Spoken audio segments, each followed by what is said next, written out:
பாருங்கள், இப்போ வந்து 3/4 கப் வந்து துவரம்பருப்பு, 1/4 கப் வந்து கடலைப்பருப்பு சேர்த்து ஊற வச்சுருக்கோம். 2 ஹவர்ஸ் ஊறி இருக்குது. இப்போ இதில் வந்து காஞ்ச மிளகாய் வந்து ஒரு 4 மிளகாய் சேர்த்துக்கலாம்.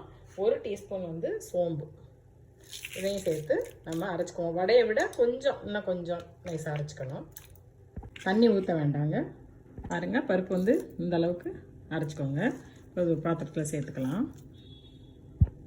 இதில் வந்து ஒரு வெங்காயம் சின்னதாக நறுக்கி வச்சுருக்கேன், பெரிய வெங்காயம், அதுவும் சேர்த்துக்கோங்க.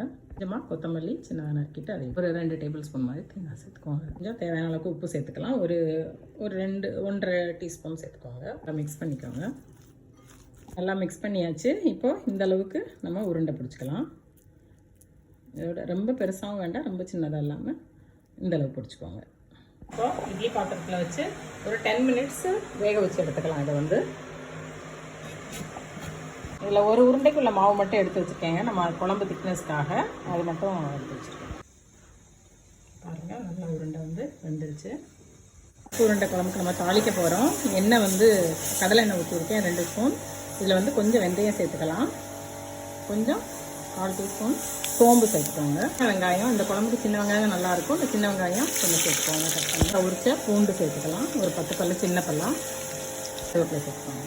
வதங்கிட்டு ஒரு மீடியம் சைஸ் தக்காளி ஒன்று கட் பண்ணி சேர்த்துக்கலாம். ஒரு உருண்டை எடுத்து வச்சோம்னா அதை வந்து கொஞ்சமாக தண்ணி விட்டு கரைச்சி எடுத்துக்கோங்க. இப்போ நம்ம 1 டீஸ்பூன் மிளகாத்தூள் 2 டீஸ்பூனாக போட்டுக்கிறேன். தூள் ஒரு 1.5 டீஸ்பூன் சேர்த்துக்கோங்க. கொஞ்சமாக புளி, ரொம்ப கம்மியாக ஊற்றிக்கோங்க. புளி அது ரொம்ப தேவையில்லை. புளி சேர்த்துக்கலாம். வச்சுருக்கோம்ல, அதையும் இதில் சேர்த்துக்கோங்க. குழம்புக்கு தேவையான அளவுக்கு கொஞ்சம் தண்ணி சேர்த்துக்கோங்க. நம்ம தேங்காயை அரைச்சி சேர்க்க போகிறோம். உப்பு சேர்த்துருக்கோம். இப்போ குழம்புக்கு தேவையான அளவுக்கு உப்பு சேர்த்துக்கோங்க.